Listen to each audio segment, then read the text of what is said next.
In the fall of 1589, a high-profile trial took place in Bedburg, Germany. Peter Stumpp was accused of a number of gruesome crimes, including murder, assault, and eating human flesh. But perhaps his most horrifying accusation was that he was a werewolf. In his confession, Peter said that the devil had given him the power to transform himself into a werewolf, claimed to have given a magic sash, and with this transformation, he carried out his horrific acts. Stories of werewolves existed before this trial and continue to live to this day. They are particularly prominent in European literature, and the wolf, the greatest natural predator.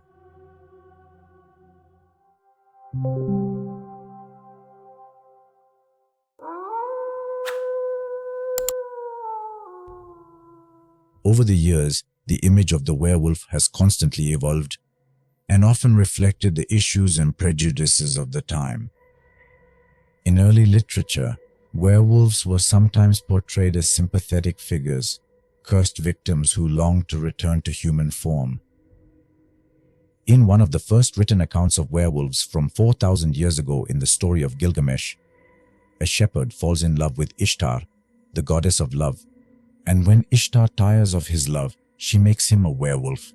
In this and many subsequent stories, werewolves were often men who fell victim to deceitful, bewitching women.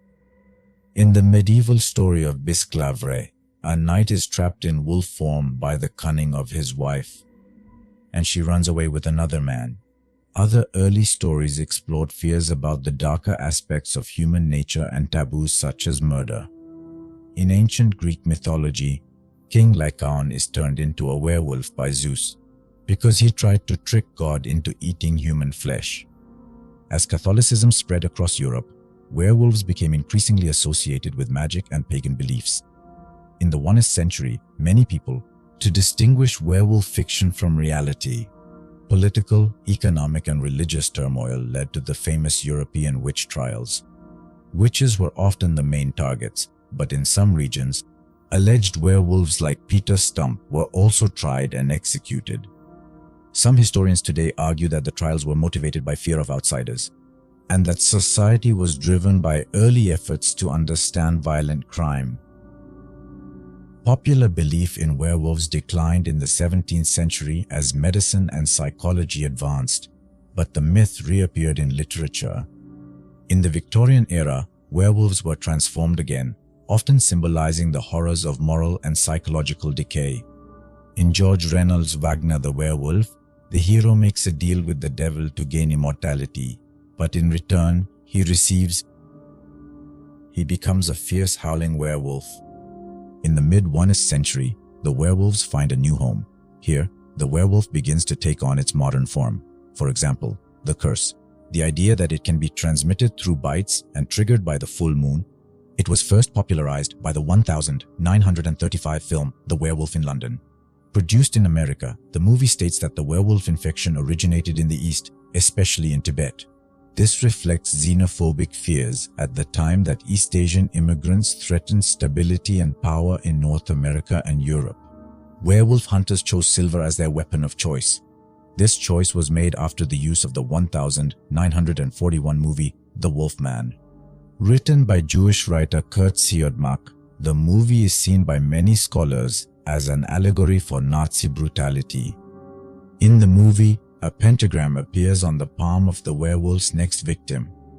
This is thought to refer to the obligatory Star of David badges found in Europe in the 1930s and 40s.